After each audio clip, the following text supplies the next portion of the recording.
Have you ever consumed nonstop content but felt like nothing really stuck? In this episode, I talk with learning scientist Dr. Gina Anderson about how microlearning helps learning land, last, and actually change behavior. So tune in. Welcome to Success Reimagined. I am Dr. Amna Shabbir, your host on this journey to thrive at the intersection of ambition and wellness. In every episode, I'll help you challenge outdated definitions of success, discover practical tools and strategies for growth without compromising your well-being. I am so glad you've joined me. Let's reimagine what's possible together.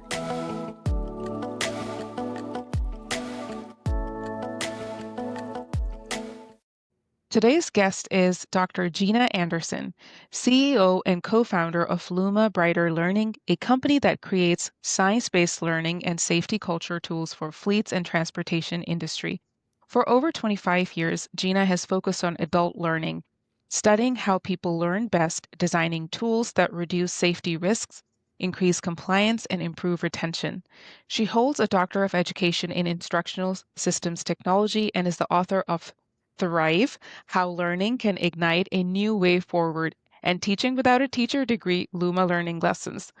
Under her leadership, Luma has been recognized on the Inc. 5000 list in 2023, 2024, and 2025 as one of the fastest growing companies with awards for innovation, safety results, product excellence, and recognition as a woman-owned business.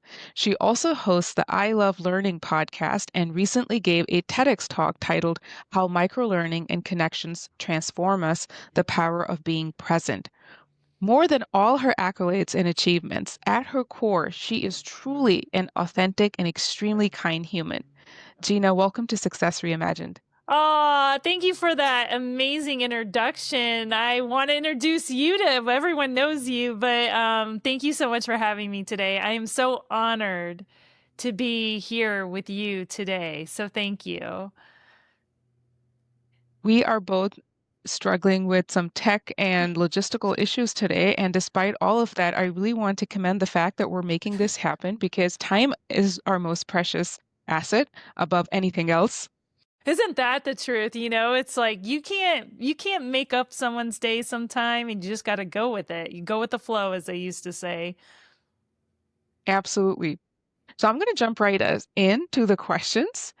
In your TEDx talk, you explored how transformation comes from microlearning and small moments of presence. Can you share what inspired you to connect presence and learning in this way? Absolutely. One of the things that we know is that this world, even the youngest generations, are feeling disconnected. And, recently, Harmony Healthcare IT really shared that even in this year, we're spending more time on our technology, on our phones, than even last year. So for me, knowing that the most powerful interaction mode for learning is not only for information processing, which is the retention of information, but to make us feel better is learner to learner to learner connections and learner to self. So I actually focused on learner to self because like you and I today with the technology hurdles, we could come in a whole different presence and mode of this conversation, but we choose and we have the ability inside each of us to be connected. Now, microlearning is a topic that's been around for many decades. And really, when people talk about microlearning, they really focus on content. But we know that there's so much passive content every day. Like we're spending hours on our phones. There's so many little TikTok videos. There's so much on Instagram. But really, what we're missing is the learner to self and learner to learner connections in our lives. And so, to me, microlearning is more than just content, it's about connection, and that can really change our lives. It can make us feel better. And so, my TEDx talk, I really wanted to share an actual moment where people felt what it was like to have dopamine kind of hit their heart and hit their mind and tell themselves, that they do appreciate themselves and they are winners, because I wanted them to feel what it's like to be truly present and connected. As an audience member, I can completely attest that I felt that moment and there was so much more, and I don't want to spoil it for our audience so that they can actually truly enjoy that experience completely. But you're right. because of the fact that we're so distracted, we really are missing these moments of connection. So when we look at adult learning as a whole, what do you think we're getting wrong when it comes to that in these days? So many of us are struggling to retain focus on the right things. What's missing? What do you think where is all of this going?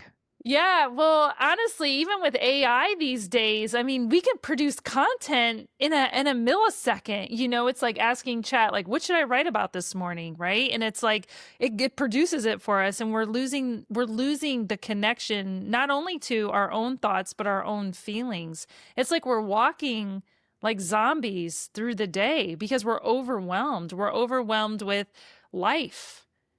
We're overwhelmed with content. We're overwhelmed with stress. We're overwhelmed with expectations. And education is not about disseminating content. It's really about building community and bringing us together. And so, this idea of building learning communities is really what we're focused on. And we're not focused on dissemination of content. And that's a huge shift. Because if you think about medical school that you went through, think of all the books you had to study, the hours of the books, the hours of the content. But you think about those moments that matter, it was probably when you were in surgery or with a patient or with another, student, when you had those moments of authenticity and love and real meaningful connections. And that is what we need to harness. Now, it's not about getting rid of books or getting rid of the internet or getting rid of technology. It's how do we embed these moments of presence and connection within those types of situations and contexts of education. I'm truly passionate about it because I've seen how it can change your life. I've felt it. I've had others feel it.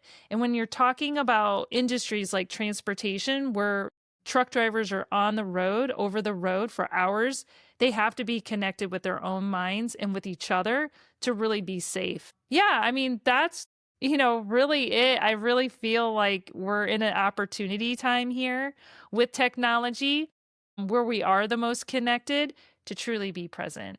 Powerful, very powerful. I completely agree with you on that. I mean, I have today just noticing my focus where usually it's good, but between the overwhelm and the overstimulation of just your day-to-day challenges, text not working, what happened with my children, what's going on in the house. I have all these goals that I have set for the day, and then if I am not totally focused, if my notifications and alerts are not completely turned off, and yeah, when you find yourself on the scroll, you're going to lose yourself on the scroll somewhere.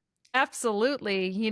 Within a fraction of a second, right, our minds start to wander. And so, what is it wandering about? Is it focused on bright moments and thoughts in ourselves, or are they focused on these statements and darkness and shadow statements that hold us back? And, really helping people be in tune with their own thoughts is powerful because we're letting it go rampant and control us in ways that aren't productive. Very true. I want to ask a little bit. There's so much I want to ask, but the term that you use, shadow statement, can you expand on that a little bit more?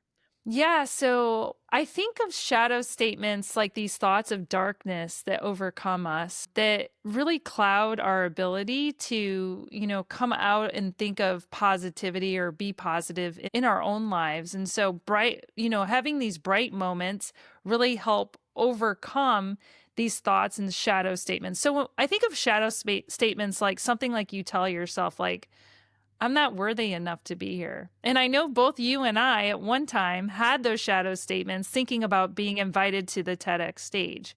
You look at everybody else and you say, well, I'm not good enough, or, I'm not worthy of this job promotion, or, some people talk about it like an imposter syndrome, or maybe not giving yourself enough credit. These thoughts come in and out of our mind all day. Like, I'm not a good enough parent. I'm not a good enough dog parent. Whatever it is, they hold us back and they create fear inside of us to prevent us from moving forward. And this is true when you study how we learn and really how the chemicals inside of each of us work, that they impact us. These shadow statements, they create these, the outcome is what? Depression, suicidal thoughts, weight gain, stress, all of these things, and they all come from one organ in our body, our brain, in our minds, in our thoughts, in our spirits. And so that's what those shadow statements are.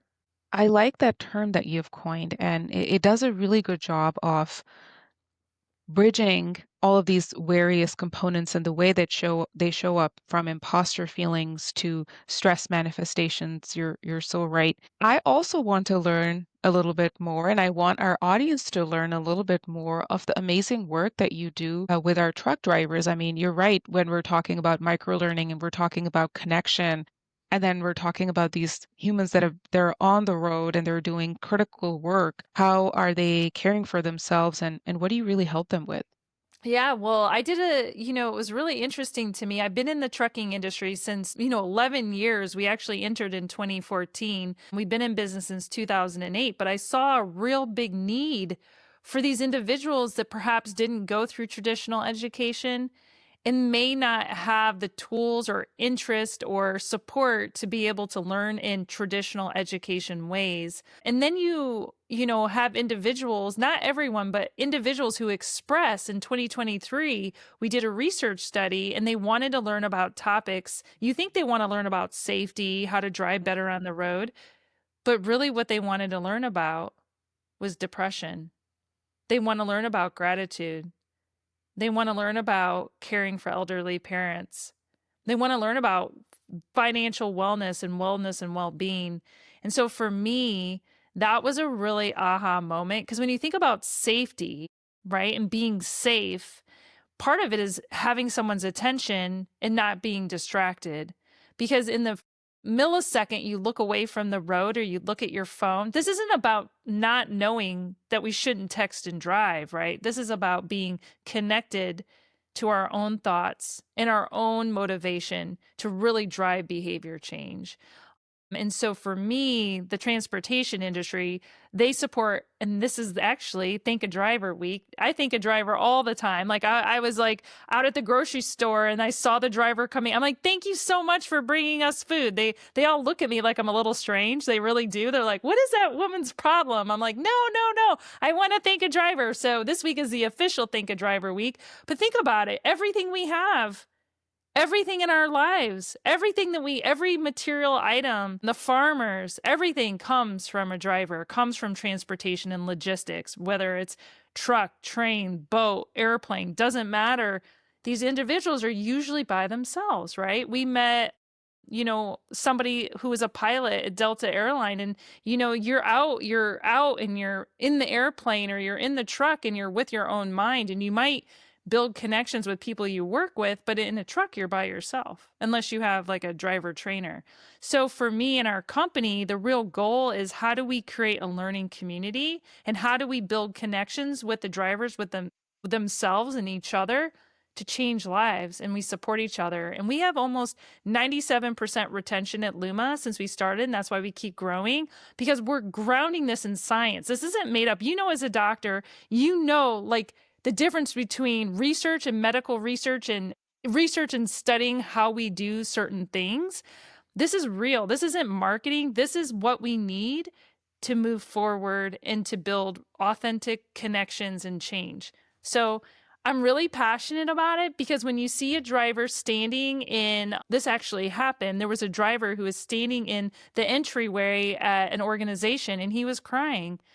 And the safety director called me to tell me this. He was crying because it was the first time in his life that the information, the experience was done in his language, which was Punjabi, because his whole life, his daughter has had to train him and help him. And he was empowered by the methods and the technology and what we offer him to realize and have the resources to learn. And that is powerful because think about it, learning is the seed of life. Well, your passion shines through, and thank you for that impactful share. Yeah, absolutely.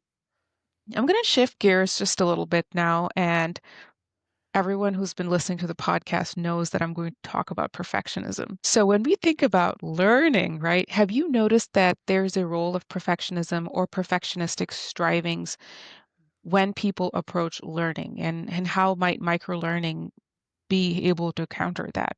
Yeah, well, I think that it's really influenced and enforced from when you're a little child, right? You go into a classroom and they train you. This is how you should learn. This is you need to sit at a desk, you need to have a piece of paper, you need to have the most beautiful notebook. You need to do this, you need to do that. It's you need. But we never ask the learner what they want. What do you want? What would empower you? What is your preference for learning? What do you want to learn? Starting with the learner first helps, I feel, like involving the person and not the process or the perfectionism, because perfectionism is, we know this, right? It comes from an external like message, voice, expectation that you internalize and you ruminate and reinforce because you think that is the way that you should perform. And so there's this expectation that's put on when it's teacher focused and not learner focused, because the challenge and hurdle is that this has been ingrained in us since we were walking, and then it's ingrained in that because the parents went through the same process and system. And so this idea of who should be at the center, and it's really the person. And I think with education, when you focus on the learner first and not the content and not the teacher, that can be the most powerful opportunity to help with someone that's really struggling with perfectionism. I must say that is a very interesting approach and very different from all the conversations that I've had. So, so good to take off that pressure and really focus, because I think that we can get to the end result, which is better learning, more personalized, more optimized learning than just using this blanket statement for everyone. Powerful. Gina, this podcast is all about reimagining success, and I would love to hear, how have you reimagined success for yourself in this journey of life? Yeah, well, it's interesting. I think sometimes, you start your career and think the success is external, like maybe success is money. Maybe success is, growing a business. Maybe success is having a business with 100 employees.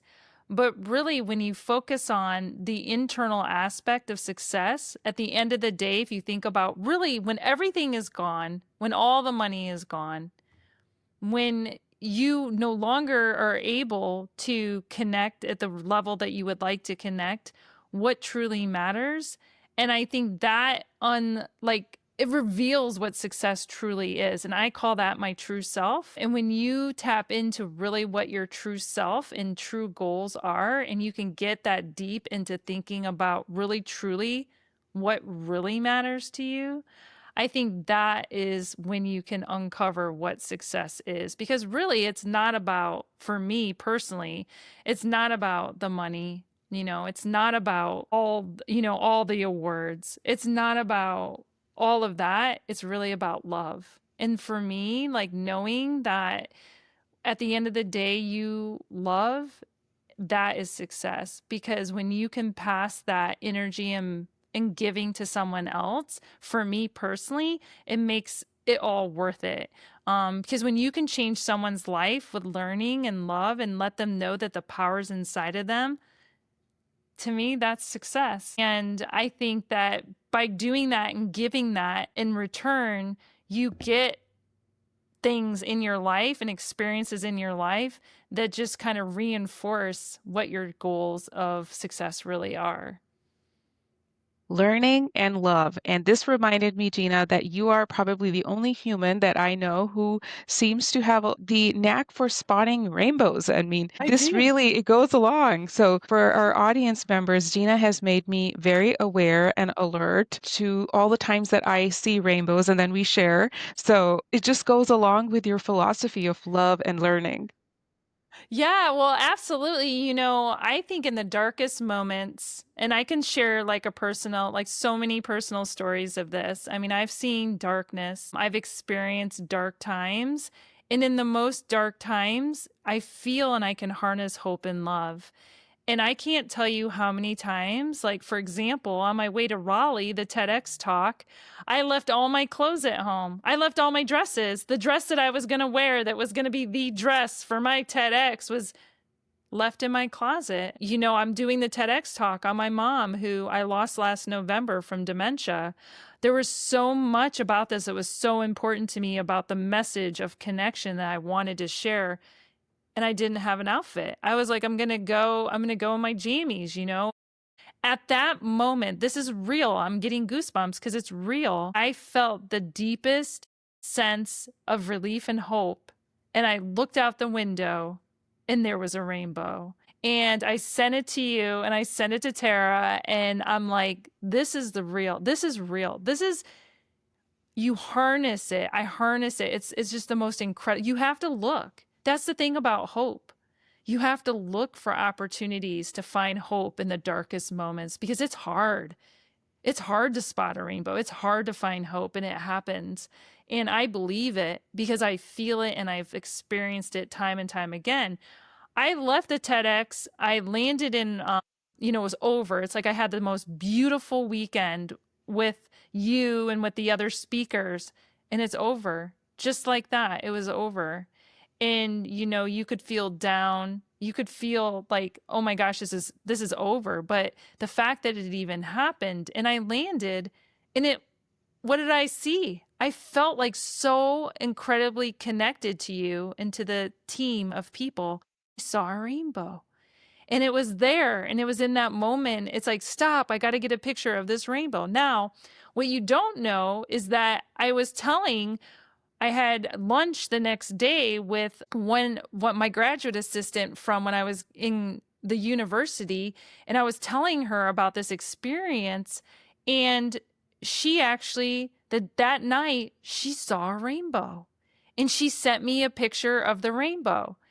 Now, the next day, I had to do a talk at an event, and, I was looking forward to doing this, and everyone at the event was saying to me, did you see the rainbow? And we went out, and I can tell you it was the darkest, deepest, most beautiful rainbow over the water. The thing is, this happens a lot, but the thing is, you have to look for it. And you only can look for it if you're in tuned to this idea of seeing hope, even when it's not apparently present. Beautiful. And thanks to your observation, I have also now been looking out for these rainbows, and what a powerful share there. Gina, I want our listeners to learn all about your work. I want them to learn about Luma. I want them to learn about your books, your podcasts. What would be the best place for them to connect with you and actually accomplish that? Yeah, so you can go to my website, learningwithgina.com. There you can access everything about all my articles. You can learn about my podcast, my book, and everything. So definitely do that. I'm also on LinkedIn. So if you follow me on LinkedIn, Dr. Gina Anderson. You can also go to Luma Brighter Learning. That's my company. I don't promote it as much as I should. I really should do that. But we're a learning company in the transportation and logistics industry. So check us out. If you're moving goods, if you're in the supply chain, we can certainly help you connect with learners to help them build education that sticks. Thank you, Dr. Anderson. This has been wonderful. Thank you so much. And keep smiling, keep shining, and keep being positive. I appreciate your podcast. You might believe you don't have the time or energy to focus on yourself, but this is exactly the right time to get serious about your well-being. You don't have to do it all alone. I'm here to help. If you enjoyed this video and are ready to take the next step, head over to dramnashabir.com, where you'll find free resources you can access right away. The website link is below. Let's get started on your path to thriving.